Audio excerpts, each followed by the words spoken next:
Today, we're talking about farm finance, or your understanding your farm financials. This will be the first session of two.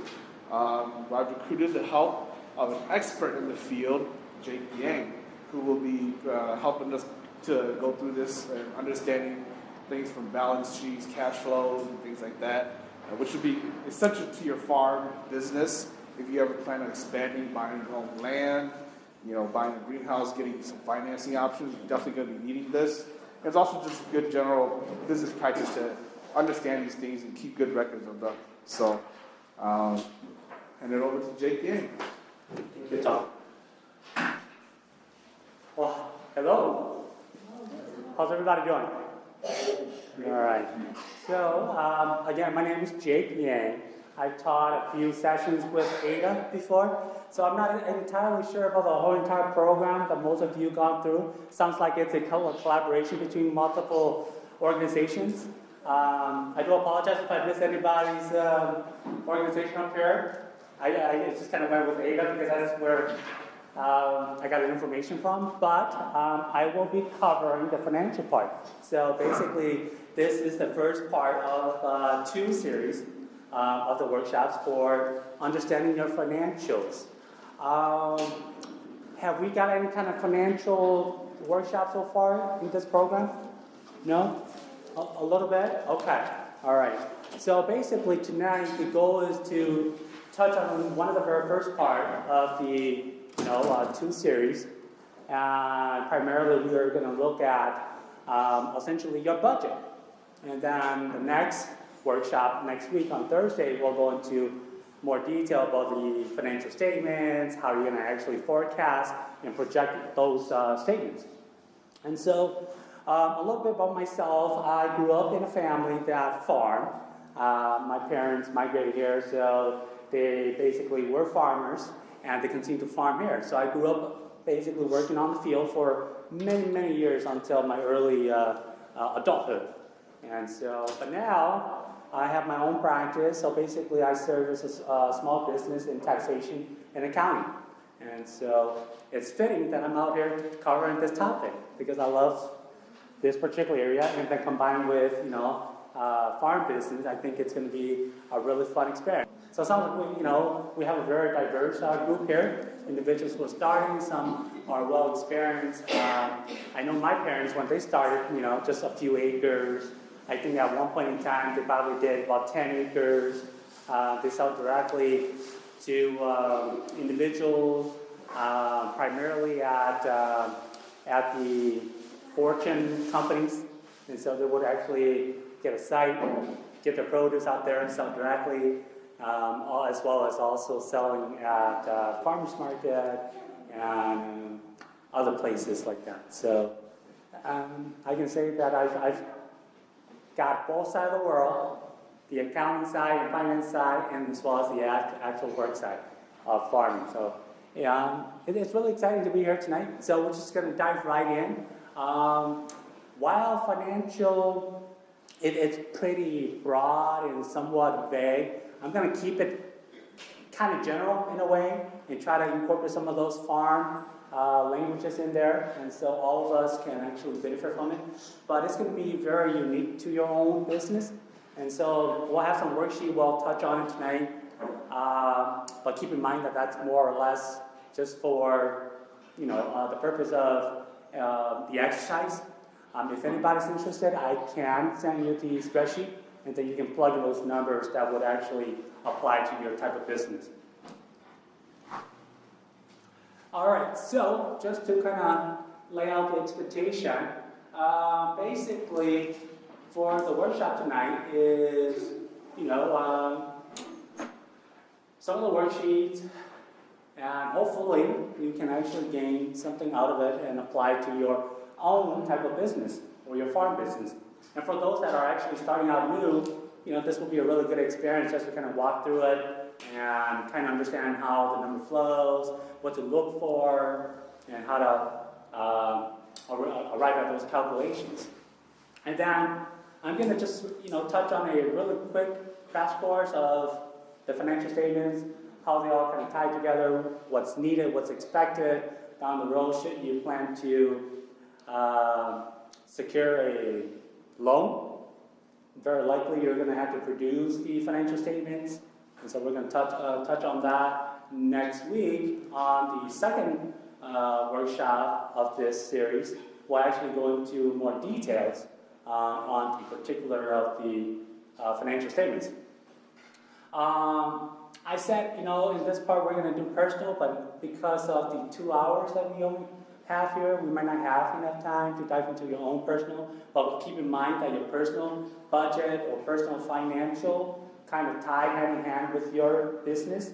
And I say that because, let's say my wife and I plan to go into a farm business. Well, you have to consider your personal budget also, right?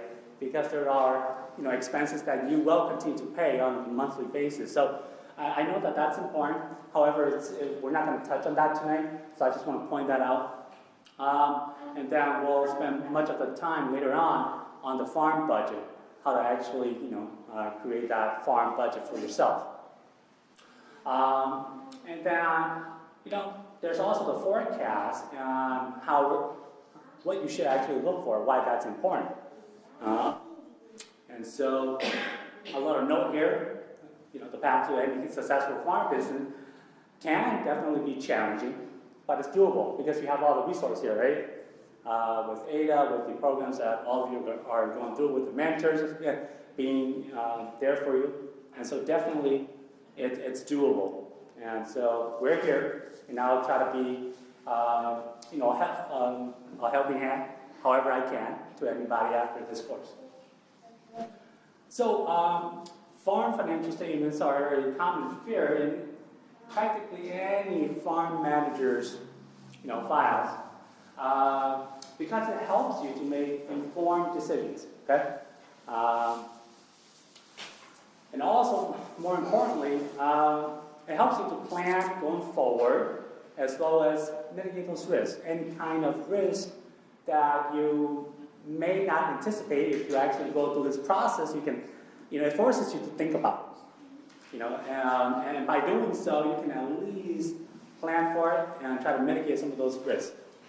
And most importantly, the financial statements will help you to really tackle these three things, which is solvency, profitability, and liquidity. And we'll talk more about those in details later on, as well as next week. So, in any business, it's not just farm business, but of course farm business included, should have financial statements. And how you're going to approach this is, have a really good, start and finding a system that works for you. Whether that include, be record keeping or updating your bank statement all the time, reconciling your monthly checking account.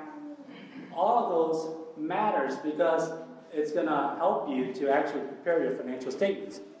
And so it sounds very foreign to some of you because maybe you might not be dealing with this all the time. But just kind of keep in mind that it's part of going to business. It's part of the responsibility of going into business, especially if you're planning long term. And say down the road, somebody mentioned they want to acquire or plan to do 45 acres or something. Imagine if you're doing that at capacity and you are in need of some kind of line of credit or a small, small business loan. You're going to require to produce some financial statements. And so, unless you are self-funding, that might not be urgent, I suspect, but still, having those financial statements readily available can really help you to make informed decisions, okay? And so there are some basic building blocks. Again, starting with, good record keeping, having accounting records, production records, as well as your sales records, and your inventory. And so, for those that are in business, let's just see a show of hands. Do you have a system in place, an accounting system, record keeping system in place? Anyone? Yes? Okay. So? Okay. it's a repetitive process, right? Whether it's on a daily basis that you do it, weekly, monthly, well, don't wait for yearly because that's going to be overwhelming. Okay, I can promise you that. But you want to be able to bucket a lot of these, categories. So it makes the process a lot easier when it comes time to actually put all of them together. So we're just going to dive right into some of the high-level financial statements. And so what makes up the 3 financial statements that you are required to produce for the lender, or say your mentor wants to take a look at your financials and really help you? Well, it consists of 3 financial statements, and you're not required to memorize or know all this, but just keep in mind that there are 3. There's a balance sheet, income statement, as well as cash flow statement. Okay. And so I'm just going to touch on it really briefly here. So, how many of you worked with financial statements or had to produce financial statements for those individuals that are in business? Okay. So, you do have to provide those financial statements. So basically, the income statement is a statement that captures all of your operation activities up to a point in time. All right. It reflects the net earnings or the profit that you actually make during that period. Okay. It's also a summary of how the business incurs its revenues, expenses. So we want to know where money's coming in. Sometimes a lot of financial statements, especially for the income statement, they might just say, hey, all the revenue is being generated, right? But maybe in your line of business, in the farm business, you might actually want to categorize it and say, let's say, if I have different enterprises, right? Different type of produce, maybe I want to bucket them and say, if I'm selling at farmer's market might be one line, that I like to identify as sources of income. Maybe another line might be a different source of income that's being generated, so that way I can actually keep track where money's coming in. Same thing for the expenses. We don't just want to list all of the expenses in one bucket, right? We actually identify what they are. So just really briefly here, the income statement basically have all the money that's coming in, the value of the production that you actually do, right? Something that's worth something that you actually sell it and you get money for it. And then that's A here, and then you have your total direct cost, anything that's considered overhead expenditures or any kind of depreciation. Depreciation basically means, hey, if you have a tractor or a facility, and for accounting and tax purposes, we just like to depreciate it, over a period of time. Okay, for simplicity, that's what it is. And then we also have total capital costs. So any major capital purchase, say major equipment, things like that. So essentially all the money coming in minus your direct cost and minus any total capital cost. So that kind of helps you to arrive at your total bottom line, right? So, Yeah. maybe we're going to go over this later, but what's the difference between the capital cost and the direct cost? Yeah, so direct cost, you have your direct cost appreciation and depreciation. So overhead costs or anything that is related to your operations, say your rent, your employees that you pay, which is for wages, or contractors that you might hire, which is for laborers. All of those will consider your overhead costs, and of course, we will go into detail next week. Whereas your capital cost or capital purchase oftentimes is where you spend the big bucks, right? Where you would spend a lot of money to acquire, say, a tractor or some kind of equipment of that nature. Okay?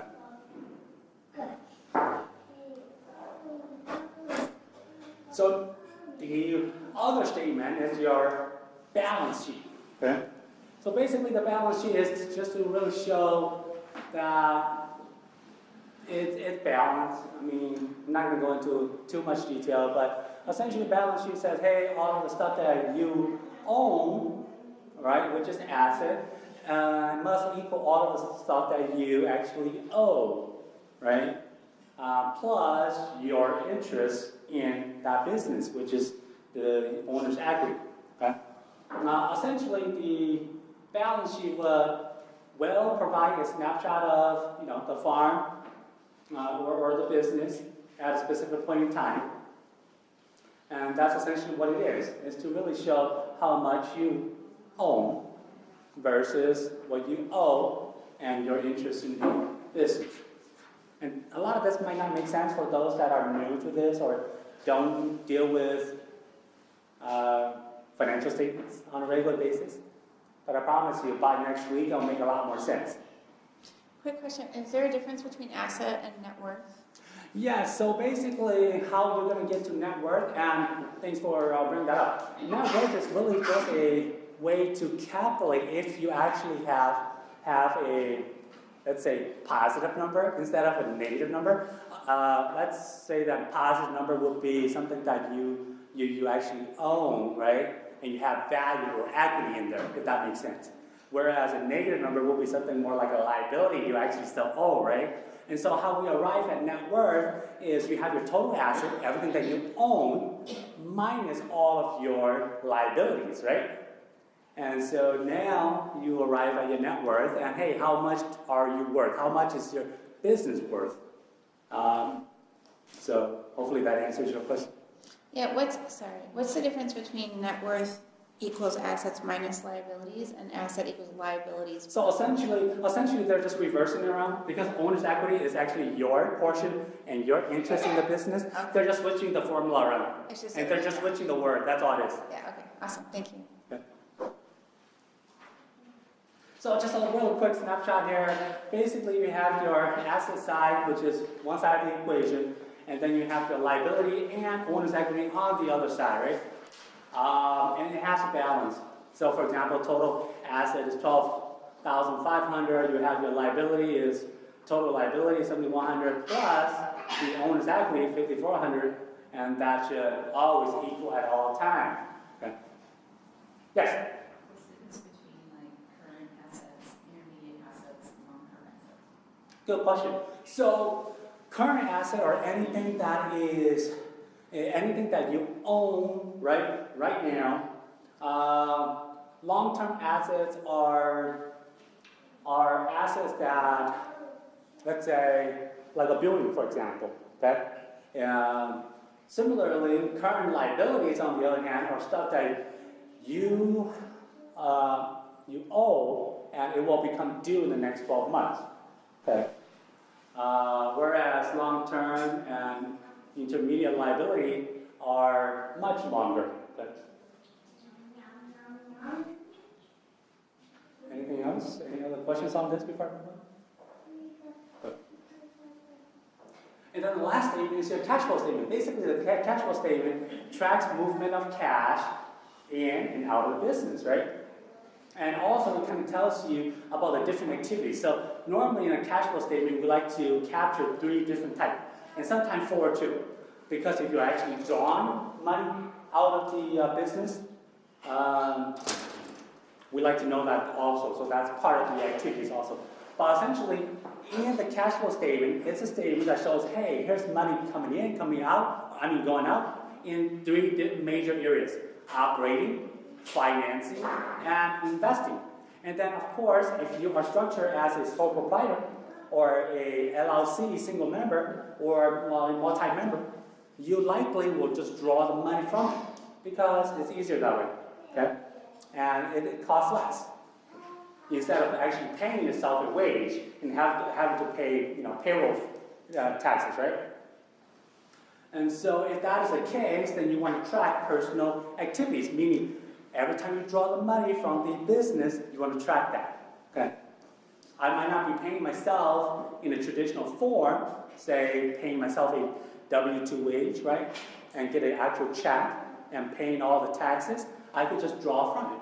But I do want to keep a good record how much I'm drawing into it, because there are some implications if you tap that account.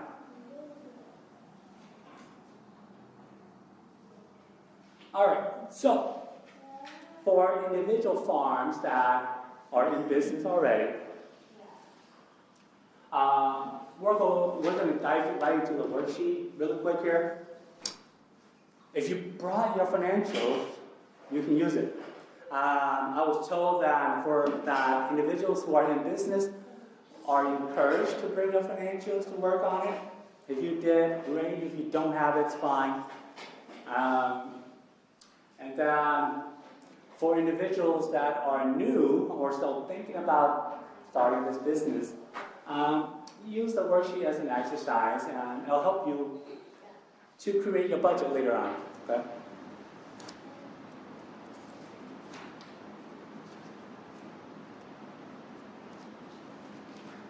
Any questions this so far?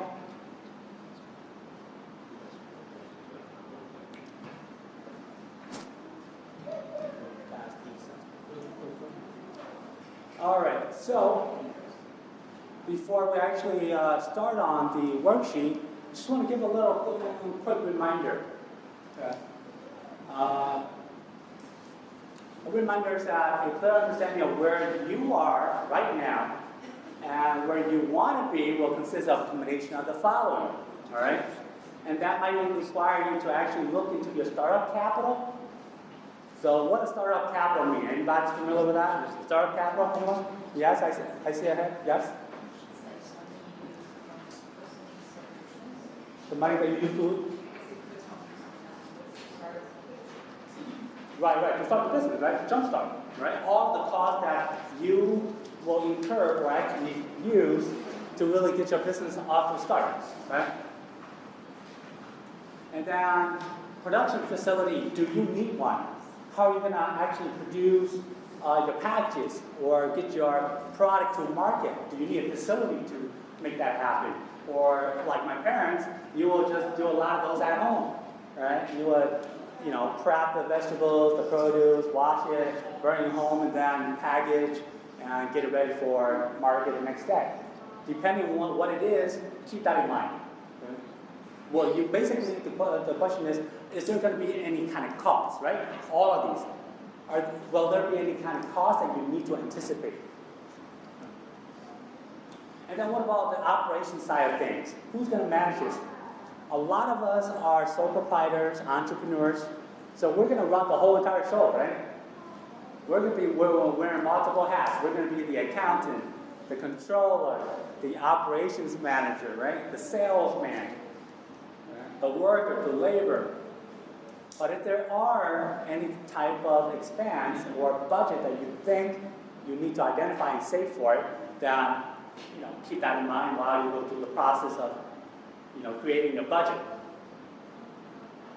Cash flow forecast and budget is a really important part because this is why we're doing this, so we can stay on track. Okay? We don't want to overspend. How many of us reconcile your bank statement on a monthly basis? The old-fashioned way, where you actually download the bank statement or get in the mail, open it up, and reconcile in the back, right? A few of us, okay? So that's a really good habit for those that are currently doing it. And for those that didn't raise your hand, I think that's a really good thing that you should try to do. If you're doing it on your personal level, it's going to be a really good thing when it comes to your business, because you want to do it on a regular basis. Record keeping and compliance is also critical to any successful business. That's going to help you make the whole entire process of planning, forecasting, and being in compliance. And then ultimately, you should always plan and try to identify those risk factors. All right? Whether that means, hey, I got to get insurance to help, level things out, or really identify potential businesses versus others, whereas one might be way too out of range, out of my market, might not be worth the cost, So, just going to go through it really quick here. Start with capital requirements. for those of you who are starting brand new, maybe there will be startup capital requirements, okay? Maybe you're going to have to invest initially upfront a bigger sum for equipment, okay? And for the tools, maybe for a vehicle. So the list could go on, depending on the nature of your farm business. Also, maybe every new season, you might want to identify this because of the changes in the season or the business in itself. Especially if you're planning to expand, okay? Or just simply a change in the farm business. And because of that, there will be new purchases, okay? Again, back to a production facility. Where will you prepare your produce? How are you going to get it ready, to market? Have you identified the costs? How many of us, for those that are in business, we have a pretty clear idea of how the process is going to work from the farm all the way to market? How many of you? Okay. So, is it hard? It is hard. I would agree. A little bit. A little bit. There are some challenges, right? The production facility is as close as I guess. There you go. All of you know that the Good Acre have this facility for all of you, right? Well, I don't know if it's going to be available for all of you, but it's definitely here. All right, operation. On this side, are you going to be paying anyone to help you run the business? Laborers? Who's going to manage the books? And then there's the cash flow forecast and budget. The hardest thing is creating something on paper but not sticking to it, right? It's only as good as if you actually feed it, right? I can send all of you a template and then you can put your name on it, fill in a few bubbles, make it look nice and pretty, but if you don't stick to it, it's really useless.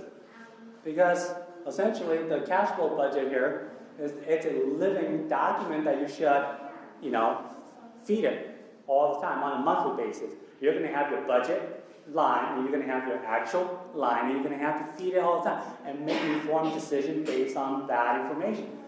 Whether you need to make adjustments, whether you're going to be running low on cash or not, a lot of those will come directly from your budget. Normally, we encourage that you have a budget that at least covers 12 months, right? For one full year. And really understand your expenses. So every time. I just have a question. Sure. If you have any tips, like for farming, if most of your expenses are up front, and then you don't actually start generating income until after you made a lot of expenses, how often do you say it's good practice and realistic to check in and see do I need to make adjustments and am I already following my budget? How often do people do that? And do you have any tips for doing that when your expenses and your income are at two such different times? Right. That's a really good question. Getting back to this, you're anticipating a 12-month period, right? Most farm businesses, their harvesting season is once a year. If your harvesting cycle it takes longer than a year, talk to me and we can certainly work something out and make the projection work better for your business. Say if you were in a different line of, produce, say apples, for example, right?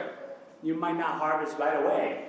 So obviously a lot of your expense is going to incur up front, and you're not going to reap the benefit until much, much later, maybe even beyond 12 months, very likely, right? So to kind of, answer that question, one of the better practices is to really anticipate the whole entire 12 months.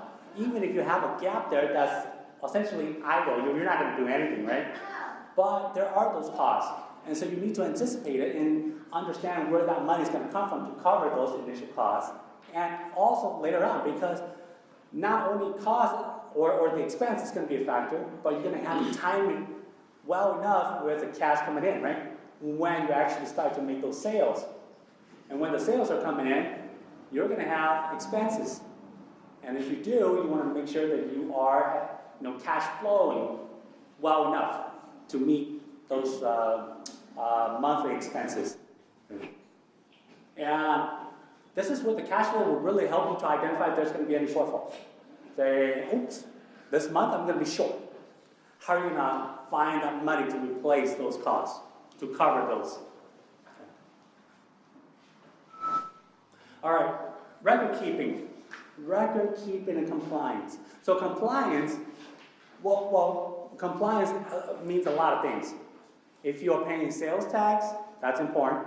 If you plan to file your tax, which all of you should, then it also helps you too, right?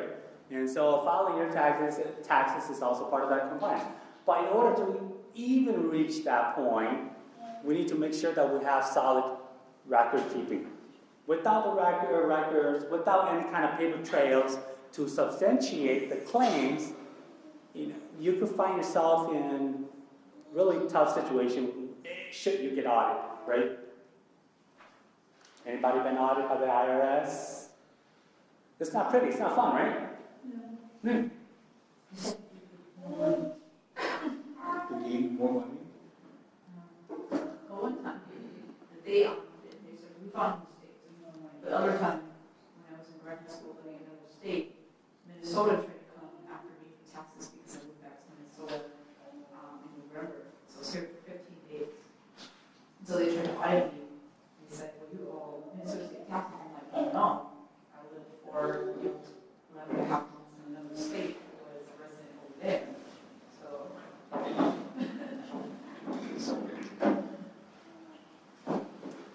So, yes. I would just throw in that, and I mean, everybody hates record keeping, but the most important thing is just to start.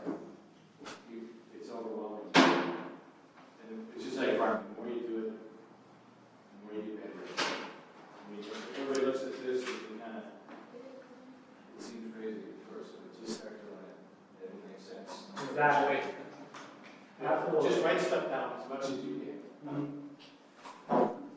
It's really finding a system that works for you and kind of stick to it, right? How many of you use a planner, old-fashioned way, a planner? All right. Have you changed more than one planner within 12 months? See, a lot of people that I know would actually try a planner and say, I don't like the format, change it, right?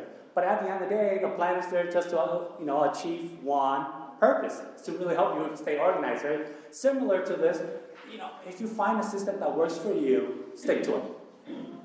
If you keep on switching, a system, whether it's doing it by hand, old-fashioned way, or using some kind of software, being really, up to the latest technology, fine. That works also. There are softwares out there, and in my other training class prior to here, we talk about some of the softwares that are designed specifically for the farm business. It helps you to track your records, to identify all of the financial statements, also helps you to really design your farm operation to ensure that it runs smoothly. And so there are softwares out there besides, the business type of software like QuickBooks, Sage, and other, like Xero, for example. Okay, so you can obviously use those more common ones, but there are specific softwares to help you if you so choose to do that out. Is anybody planning to use software or have used software to help them prepare and manage? Okay. What did you use? I use Excel and spreadsheet. Okay. Spreadsheet works. Yeah. Yeah. Yeah. Anybody else use spreadsheets? Okay. So if it works for you, that's great. Just be aware that, especially unless you're really comfortable using it, you can easily, make mistakes, right? Especially if you're designing formulas and all of that things. All right, so again, back to the risk management planning. Part of this whole entire planning process, going into, creating a budget, is essentially to really identify those risks and to really have a plan. Okay? What are some of the risks? Or weather? Absolutely. So how would you go about dealing with that? I haven't yet. Well, if you were to, I mean, I've heard from other things when you start a business, they say you should have a year's worth of operating expenses or something. So I don't know if that's a possibility. well, starting out, it will be hard, right? What other risks are there? Has Yes, definitely. Anything else? Health, Yes. injury. Very much so. How many of you travel from your farm to your place of doing business, say like a farmer's market, more than 10 to 50 miles? Yes? Okay. So my parents, farm is all the way up in Stacy. From St. Paul to Stacy, that's about a 50 to 55 minute drive on a good day. On a bad day, it's well over an hour. So that could be a real risk, especially if the car breaks down, especially during a rainy, season. So you want to identify those risks and have a plan to go about it. Whether it's, designing some, or as a backup plan, having some kind of insurance. So let me ask you this: is a budget useful? Yes? So we kind of talk about that, right? It is useful. It will definitely help you. And so, a budget will really help you to think more accurately and plan more intelligently, and really to be careful, right?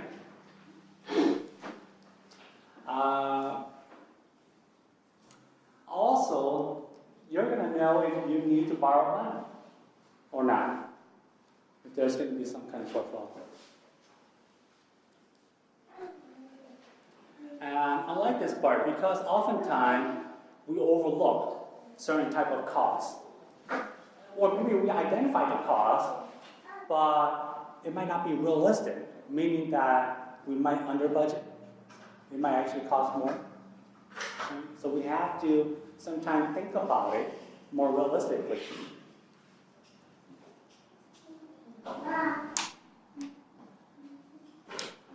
And the point that I want to make on this slide is it's a lot cheaper to make mistakes on paper than in real business, right? So once you put it on the plan and you look at it and say, hey, it doesn't look right, okay? At the end of the day, I'm not making enough money, right? Well, how are you going to fix that? I mean, you can look at the revenue part and say, well, maybe I can do something here in this area. Or maybe some of the expenses are just unrealistic. Maybe it's too high. Maybe I need to reduce some of the expenses. Get rid of some unnecessary costs.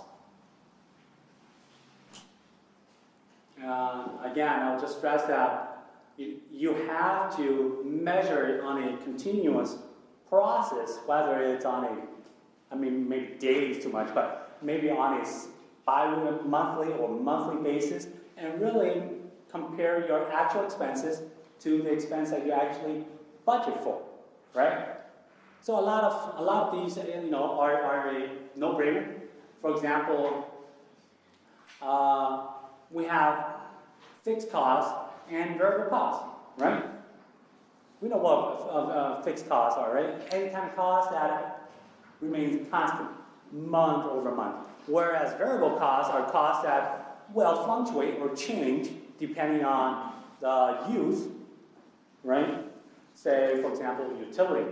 It will change according to how much you use. So I'm just going to go back here a little bit. In the process of, preparing the budget, there are several things that we gotta have in place. Aside from all the records that we need in order to prepare the budget,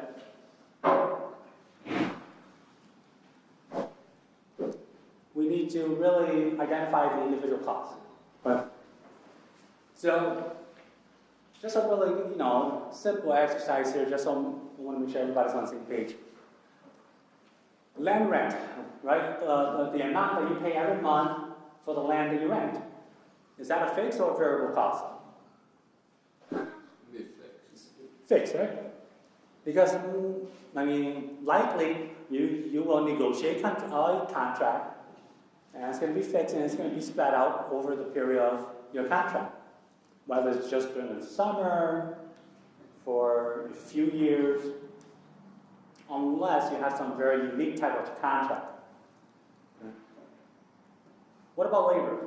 The labor that you'll hire. Variable, right? Because there's no telling how many, workers is going to be there, how long they're going to work for. What about the fertilizer that you purchase? It could be variable, it could be fixed if you are planning about what kind of. I like that. And how much fertilizer you purchase per season. So that's a really good answer. But essentially, it is a variable cost, right? Because it depends on how much you use. The store is going to sell at a fixed price. But unless you know exactly. Probably have general ideas about how much, but it will not be exactly. Right. Sometimes you use less or you need additional fertilizer because it comes out really well. That's right, that's right. But don't over-purchase stuff that you can't return. Like, I know my parents would always, overbuy, especially fertilizer. And then end up opening it that they don't use all of them. So you don't want to spend money that you are essentially just throwing away. What about seed? Similar to fertilizer, right? A variable also, yeah? You would say that? Maintenance costs. What about maintenance costs? Variable. Unless you actually have a contract in place, and it could be a fixed cost, right? Say a person coming in to do some kind of cleaning in your facility, and you pay a fixed fee for, say, every night or once a month. And then lastly, cell phone. It could be fixed, it could also be variable too, depending. Probably you add another line. Or you go over, right? But normally we like to think cell phone as fixed if you have a contract nowadays, right? So here it is. Again, these are, normally what it would be associated with. But again, even cell phone can be variable if you, of course, go over your minutes, right?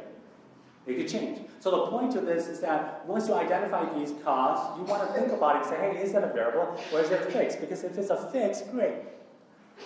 But keep this in mind. The majority of business suffer because their fixed expenses are too high, right? Meaning that every month, whether you make money or not, you have to pay those fixed costs. Whereas variable costs, on the other hand, you pay according to how much you use. Make sense? So normally, you could control the variable cost, whereas the fixed cost is a little more challenging to control. Because say, your cell phone, if you sign that contract for 2 years, and it's really expensive, well, you're technically locked in that contract for 2 years. Same thing for rent, the land rent. If that land is really expensive, you're locked in for that duration of that contract.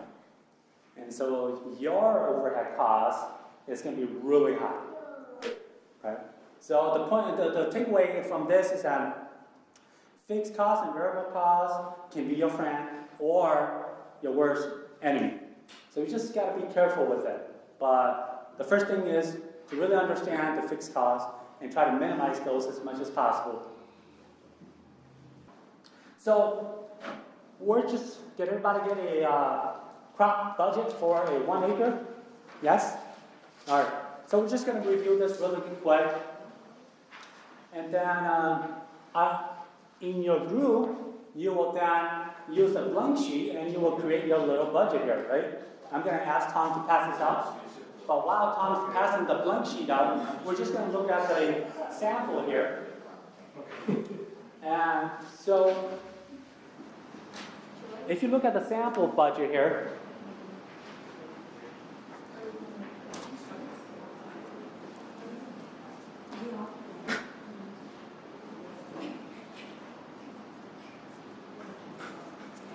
all right, feel free to move around, make it work. But before you actually go into your group, I just want to point out really quick. So if you look at your sheet here, the one that have all the data in, right? All the numbers. If you look at it, I have here on the very first column is there's alpha, or in alphabetical order from top to bottom, and then the second column is basically the individual categories. The very top category, which is the receipts, basically that means the revenue, the money coming in, all right? And then below that, you have your operating costs, and then the various, different sections. So I'm just going to walk through it really quick together with the class, and then I'll let you loose. So, number one. And so if you look at the number one on your receipt, you have yellow maize. So we know what that is, right? Yellow maize, corn, for those that aren't familiar with it. So corn, and next to that column, the next column says quantity per acre. This is, according to the sample, it says 25. I'm able to get 25, okay? This is the money coming in, okay? And then the unit of measure, meaning 25 of what? Is it 25 bucket, 25 bushel, 25 what? So now the unit of measurement is going to be bags. How big is the bag? That's for you to figure it out, okay? For your type of business. But for the purpose of this exercise, we're just going to assume that it's a bag. I don't know how large the bag is, but it's a bag, okay? So 25 bags. So 1 acre will get you 25 bags of corn. And then a unit price, okay, per bag is $40. That's how much you're selling per bag. Does that make sense? I didn't lose anybody, right? All right. So if that's the case, and if 1 acre, I'm able to get 25 of those bags, and each bag sells for $40, you basically do the math, right? That means that per acre, I'm able to generate $10,000. Make sense? Yes? No? That's your total per acre. Yeah. Say again. Did I miss something? The 25 bags times $40 is your generated income per acre. Yep. So, for example, in the far right column, the example in there is, hey, if I have a total of 10 acres, right, in parentheses on the top, so 10 acres times the 1,000 per acre, I get $10,000. If you guys follow the math. So you can use however the acres you have, or the total acres that you actually have in your farm. So in the blank form, your total acres is going to go on the top here, right? So I'll walk around. But just to make sure that everybody kind of follow this is that, so you would add the total receipts coming in. Number one, column number one, yellow maize. Number two, other farm income. In this example, we don't have any other income. That's all we have to sell, okay? And then the next line down is operating costs. We have our land rent, and that we pay annually, okay? And so it's going to cost us $100. Land preparation, it's going to cost us $500. So if you look all the way to the far right, that's a total. And then there's also labor that we're going to hire, and the total labor is going to cost $2,100, okay, for the year. And then we also have variable inputs or variable costs, which is on E. And each of those numbers represents different type of variable costs. And so you would have your subtotal under number 4. And then in F is the total cost of B, C, D, and E. Does that make sense? So you add all of the operating costs to arrive at $5,625. Now, I added in here the gross margin. The gross margin is basically A minus F, which is the total of money coming in that you received minus all of the costs. That gives you your margin, okay? And that came out to $4,375 because you were able to generate $10,000 minus all of the costs, $5,625. So that leaves you $4,375. So whenever I ask you, I say, hey, what's your margin, your gross margin? You should be able to tell me. That's exactly what I'm referring to, okay? Or if the lender should ask you, or Ada, or anybody else, right? So that's your gross margin. And then going below that is your fixed cost, okay? And your fixed cost, in this example, there's depreciation on the fixed assets. Let's say that if you had a vehicle and you bought it, say a truck. You bought that truck and it's being spread over 7.5 years. Every year there's an equal amount that's being depreciated. Well, that line's going to go here, okay? So for example, in this case, there's $1,000 for 1 year depreciation, all right? There's also interest on loan, all right?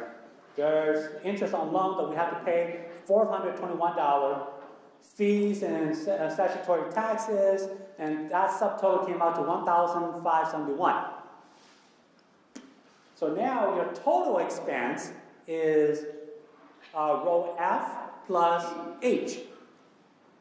And that came out to $71.96. And how that arrived there again is F. If you go to F, which is your total operating cost, $56.25, plus H, which is $15.71. That gives you your $71.90. 96, I'm sorry. And then essentially your net profit is the total money coming in minus the total cost, or the total expense. So this is a sample.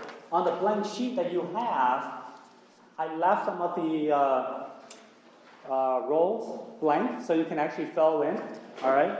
So for example, on the receipts, money coming in, how many type of enterprise you have, meaning like how many different categories of produce or product that you actually have, how many different line of service that you plan to offer.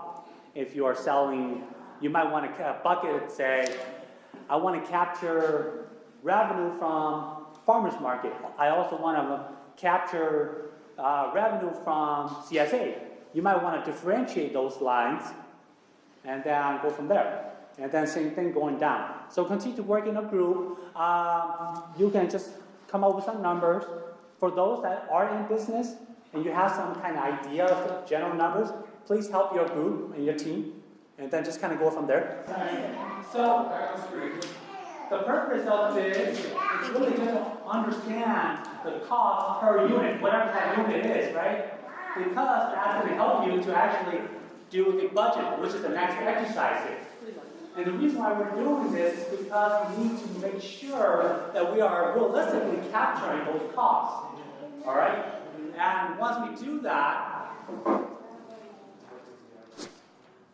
here it is, the projected cash flow statement, which is next week we'll talk about it. It's the measurement of and the tracking of the cash flow coming in, coming and going out. That's essentially equal to the projected budget, which is we're going to do over 12 months. And that's the next exercise. Well, in order to even start on the budget, we need to know the cost. And a lot of these costs are from this worksheet because you have to identify what is the unit cost.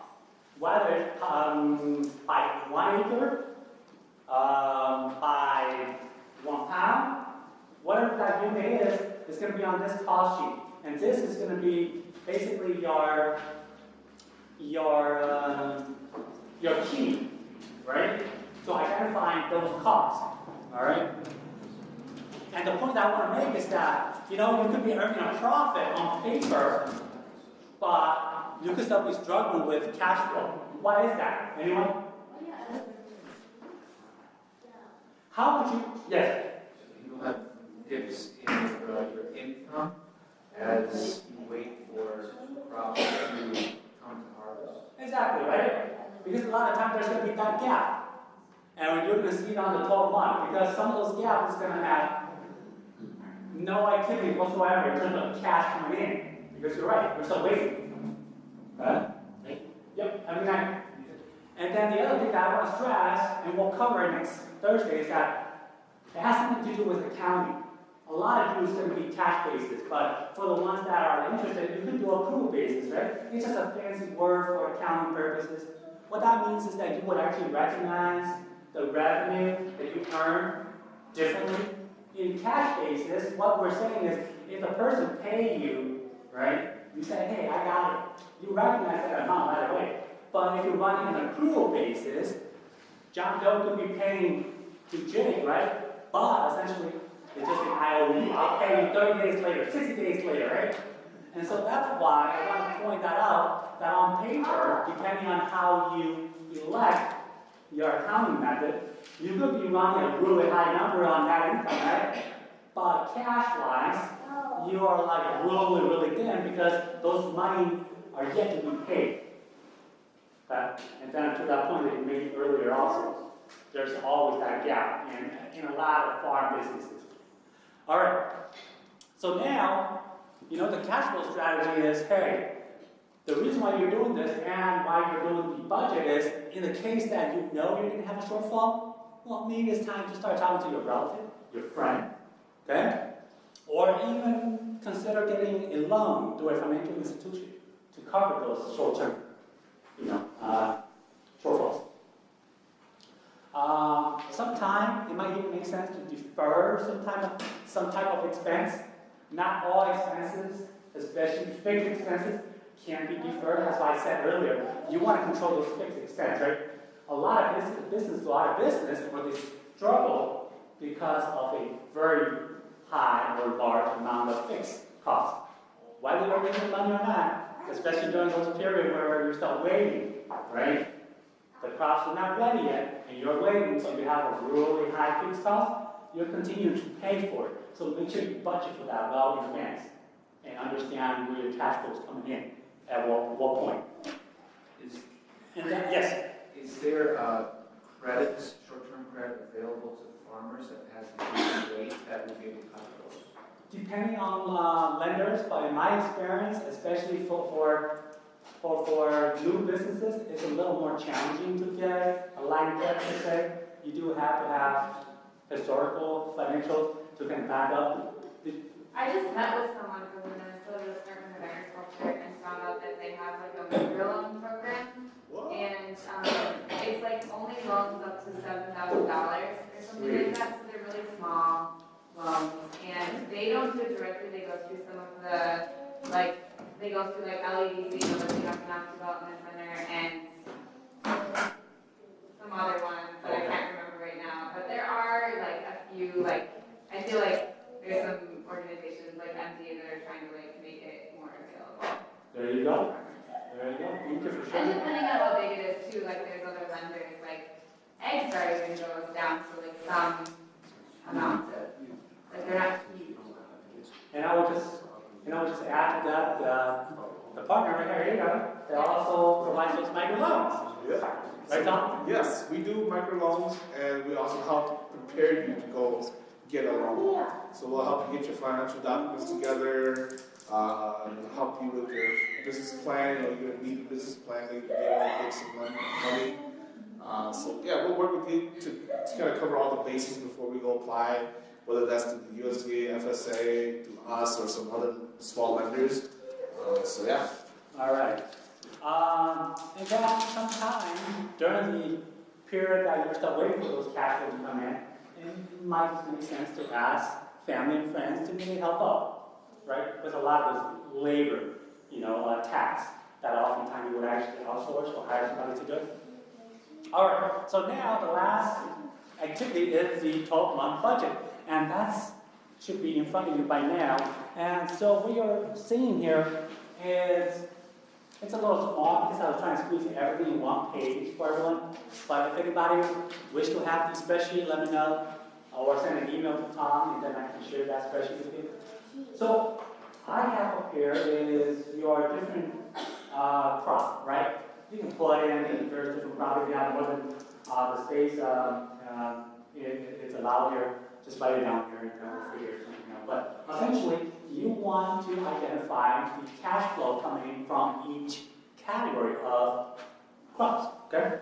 A lot of them, it's not going to be ready in the beginning. If I start seeing you generating cash in January, February, March, you must be doing something that I don't know in Minnesota.